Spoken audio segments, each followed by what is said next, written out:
교회는 잔치여야 합니다. 늘 사람들로 붐비고 차고 넘치는 잔치집이 바로 교회가 되어야 될 줄로 믿습니다.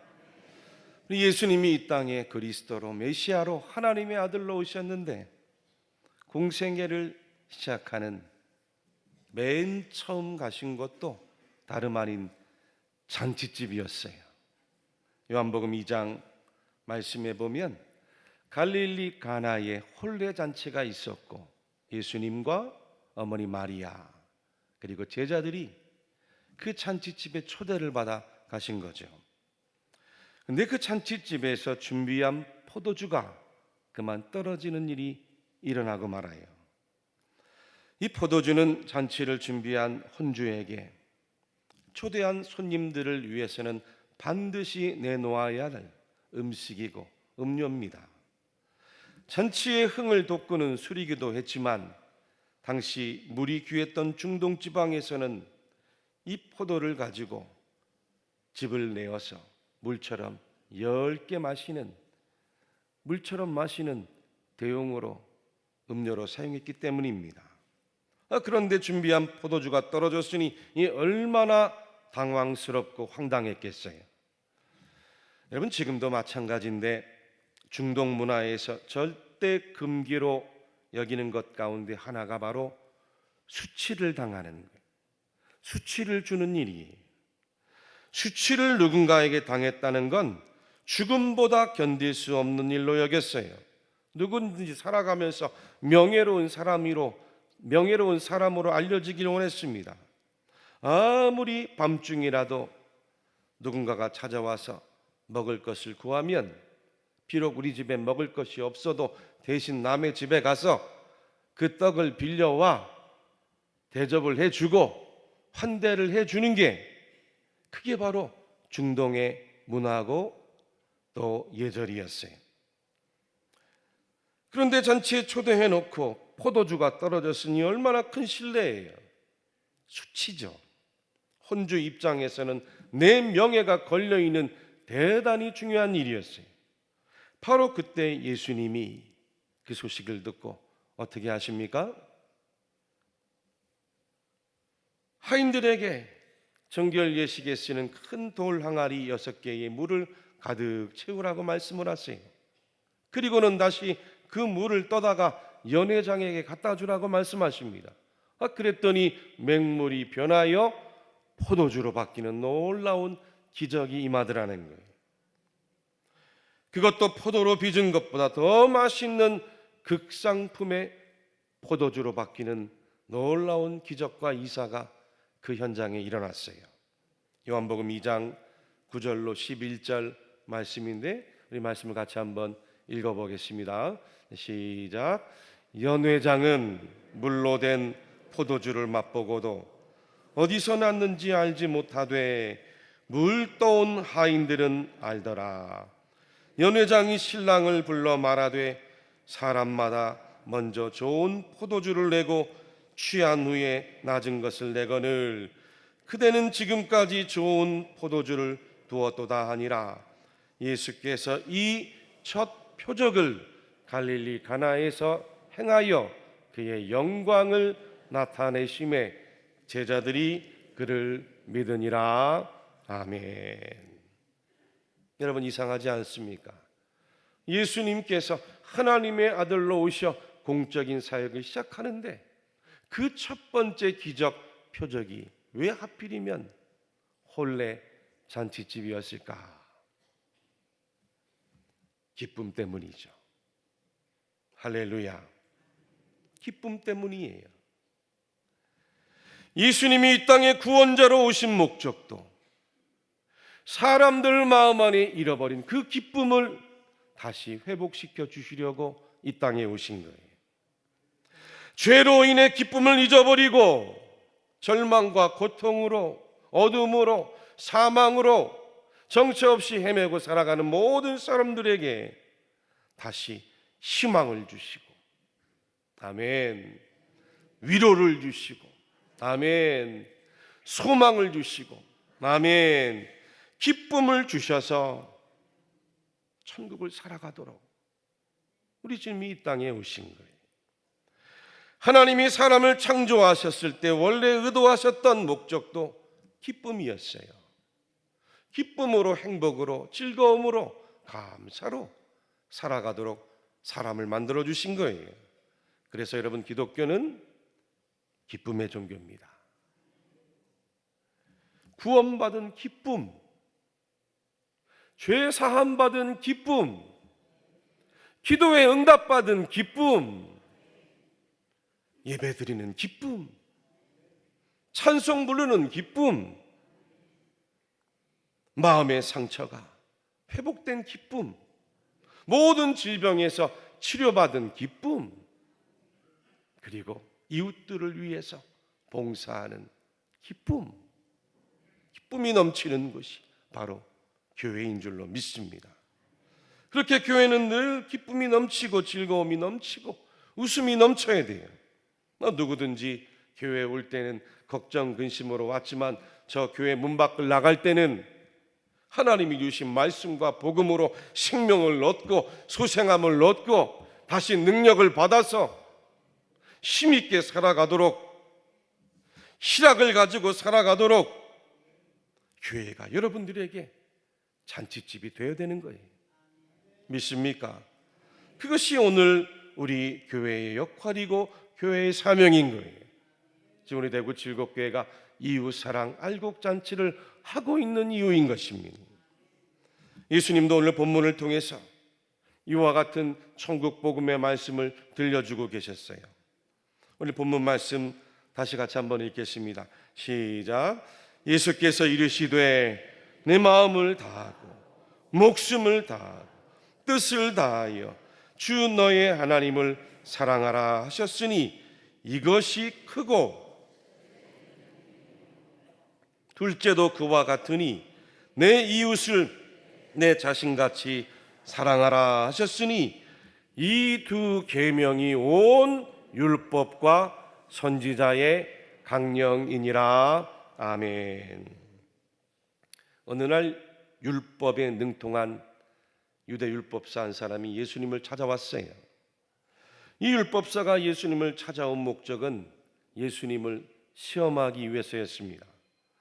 예수님이 메시아로, 구원자로, 하나님의 아들로 불리우는데 과연 예수님이 그 하나님의 율법의 말씀은 얼마나 많이 알고 있는지 한번 테스트해 보려고 찾아온 거죠. 왜냐하면 율법사들도 구약 성경에 나와 있는 그 많은 율법들 가운데 어떤 율법이 더 중요한지, 그리고 어떤 율법이 덜 중요한지가 늘 논란이었어요.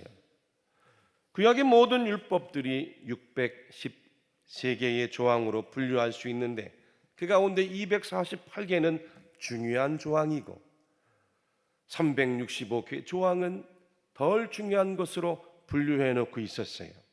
그러다 보니 모든 율법을 다 지킨다는 건 율법을 전문으로 공부하고 연구하는 율법사나 랍비, 서기관, 바리새인들도 사실 불가능한 것으로 여겼어요. 대신 제일 중요한 율법의 조항이 무엇인지를 분류하는 문제를 가지고 서로 싸우는 거예요. 서로 늘 논쟁하고 있었어요. 그러니 예수님께 찾아온 율법사도 그와 같은 문제를 가지고 예수님을 시험하기 위해 찾아온 거죠. 우리가 읽지는 않았는데 오늘 본문 위에 있는 34절에서 36절 말씀도 같이 한번 읽어보겠습니다. 시작.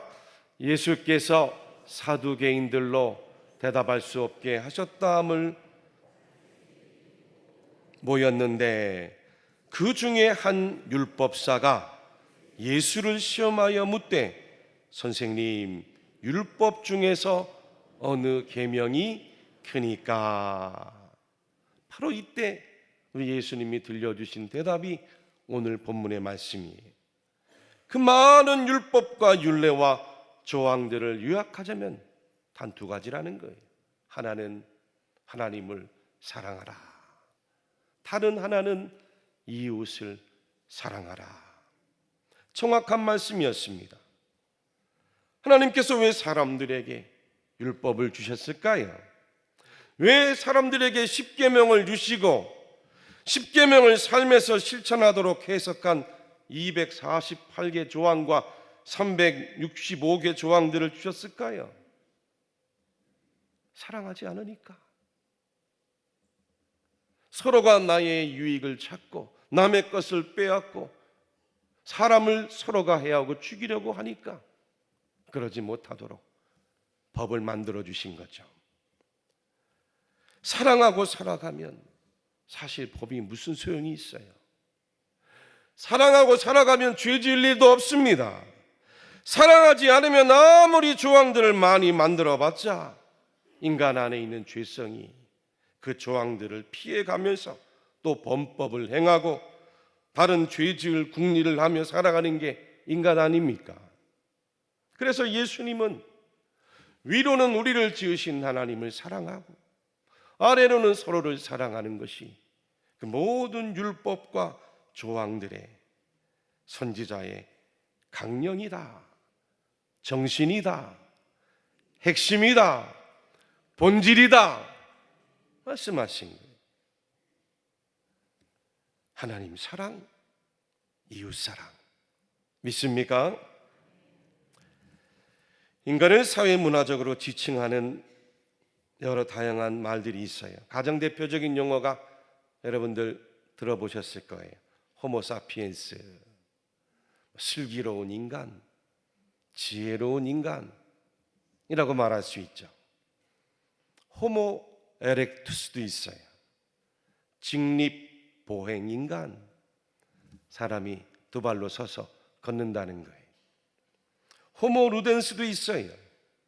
유의의 인간. 호모 파베르도 있습니다.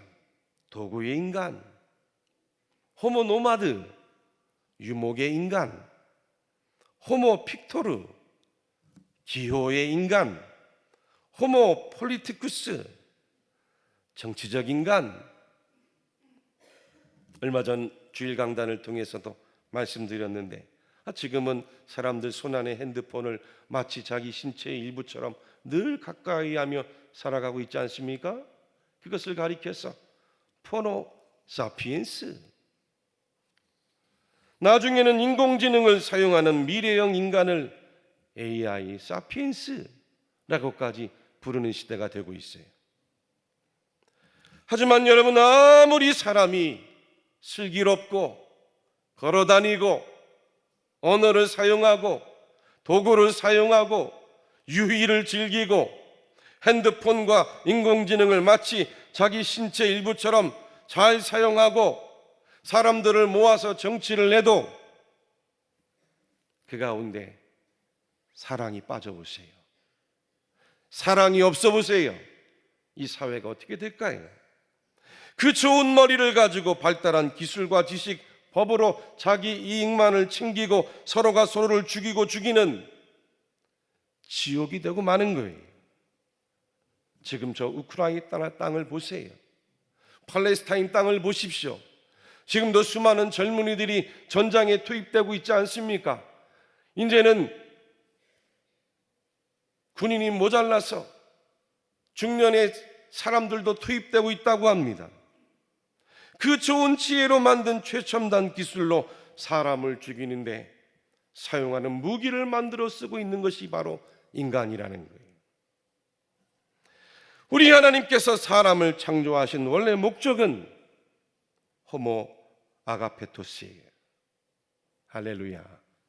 하나님 스스로 본체가 아가페이십니다. 하나님이 사랑이에요. 믿습니까? 요한일서 4장 16절 말씀이죠. 하나님이 우리를 사랑하시는 사랑을 우리가 알고 믿었노니 하나님은 사랑이시니라. 사랑 안에 거하는 자는 하나님 안에 거하고 하나님도 그의 안에 거하시느니라. 분명히 우리에게 말씀하고 계세요. 그렇습니다. 하나님의 사랑이 우리가 살아가는 이 세상을 창조해 내주신 거예요. 하나님 사랑 때문에 하늘도 만드시고 땅도 만드시고 바다도 만드시고 그 안에 있는 모든 생명체들도 하나님 사랑 때문에 만들어 주신 거예요. 그 하나님의 사랑이 사람도 만들어 주셨는데 남자도 만들어 주셨고 여자도 만들어 주셨고 우리 가정도 만들어 주셨어요. 부모도 자녀도 이웃도 동료도 형제도 함께 더불어 살아가도록 하나님의 사랑이 우리를 지금 이렇게 만들어 주신 거예요. 그 하나님의 사랑이 죄 지은 인간을 대신해 십자가 형벌을 받고 물과 피를 쏟으셔서 우리를 다시 살리시려고 독생자 예수님을 이 땅에 보내주지 않으셨습니까? 하나님의 사랑 때문인 거예요. 성경에 유명한 말씀이죠. 요한복음 3장 16절과 17절 말씀 같이 한번 한 목소리로 읽겠습니다. 시작. 하나님이 세상을 이처럼 사랑하사 독생자를 주셨으니 이는 그를 믿는 자마다 멸망하지 않고 영생을 얻게 하려 하심이라. 하나님이 그 아들을 세상에 보내신 것은 세상을 심판하려 하심이 아니요 그로 말미암아 세상이 구원을 받게 하려 하심이라. 아멘. 그래서 성경 66권 이 말씀을 만일 꽉 짜낼 수 있다면 단 두 마디입니다. 하나님 사랑, 이웃 사랑. 단 두 마디. 성경을 압축해서 꽉 짜낼 수 있다면 오늘 주님이 우리에게 말씀하신 것처럼 하나님을 사랑하라. 그리고 이웃을 내 몸과 같이 사랑하라. 이 두 말씀인 거예요. 교회도 마찬가지입니다. 왜 이 땅에 교회를 세워주셨습니까? 괴로움 많은 이 세상에서 교회를 통하여 하나님을 사랑하고 이웃을 사랑하는 것을 깨닫고 배우고 실천하며 살아가라고 교회를 우리에게 내어주신 거예요. 오늘 주님의 말씀처럼 첫째 되는 계명도 하나님 사랑하는 것이고 둘째 되는 계명도 이웃을 내 자신과 같이 사랑하라는 그 말씀을 이 교회 안에서 가르치고 배우고 실천하며 연습하며 살아가라고 교회를 이 땅에 내어주신 거예요. 그래서 교회는 늘 사람들로 분벼야 합니다. 하나님을 사랑하는 일로 늘 분벼야 돼요. 할렐루야. 사람을 사랑하고 이웃을 사랑하는 일로 늘 교회는 차고 분벼야 돼요. 예배 드리는 일로 분비고 아침부터 찬송하고 기도하고 봉사하는 일로 분비는 것이 교회이어야 됩니다. 우리 자녀들을 말씀으로 가르치고 복음 전하고 선교하는 일로 교회는 늘 분벼야 돼요. 여러분, 우리 하나님도 인간을 사랑하셨는데 가만히 자리에 앉아 계시지 않으셨어요. 친히 사람의 몸을 입고 이 땅 가운데 오시는 수고를 마다하지 않은 분이 바로 하나님이세요. 예수님은 어떻습니까? 예수님이 저와 여러분들을 사랑하시는데 언제 가만히 자리에 앉아 있었습니까? 십자가에 달려 피 흘려 죽기까지 희생하며 수고를 마다하지 않은 게 우리 예수님 아니셨어요. 사랑은 감상이 아니에요. 사랑은 수고입니다. 사랑하는 것만큼 내 몸을 움직이고 나를 희생하고 나의 것을 쪼개서 나누어 주는 것이 사랑이고 수고예요. 가정의 부모가 자녀를 사랑하니까 이른 아침부터 저녁 늦게까지 땀 흘리고 수고하며 직장에 나가는 건 아니겠어요? 그런데도 교회를 감상하러 오는 분들이 있습니까? 마치 먼 산 바라보듯 구경하러 오는 분들이 있습니까? 남의 일처럼 하나님 사랑, 이웃 사랑, 예수님 계명의 말씀과는 상관없이 그저 손님처럼 와 있는 분이 계십니까? 예수님 말씀대로 이웃 사랑하고 하나님 사랑하기 위해 우리가 지금 알곡 잔치를 하고 있는 줄로 믿습니다. 하나님께서 사랑하시고 찾으시는 황금 알곡, 아멘, 익은 알곡, 아멘. 구원할 곡, 아멘. 천국 곳간에 거두기 위한 기쁨이고 잔치인 줄로 믿습니다. 우리 예수님이 누가복음 10장 2절에 말씀하셨습니다. 이르시되 추수할 것은 많되 일꾼이 적으니 그러므로 추수하는 주인에게 청하여 추수할 일꾼들을 보내주소서 하라. 이 얼마나 안타까운 주님의 음성이에요. 누가복음 15장 7절에는 내가 너희에게 이르노니 이와 같이 죄인 한 사람이 회개하면 하늘에서는 회개할 것 없는 의인 99으로 말미암아 기뻐하는 것보다 더하리라. 하나님이 기뻐하신대요. 근본 이웃사랑 알곡잔치를 통해 영혼 구령의 하나님의 기쁨과 잔치가 우리 대구 칠곡의 성도들의 잔치와 기쁨이 될 수 있기를 축복합니다. 그래서 우리 지역의 주민들과 많은 이웃들이 하나님의 사랑으로 저들의 영혼이 살고 생명이 살아나는 큰 기쁨이 우리 대구 칠곡교회에 가득 메워질 수 있기를 주님의 이름으로 간절히 축원합니다.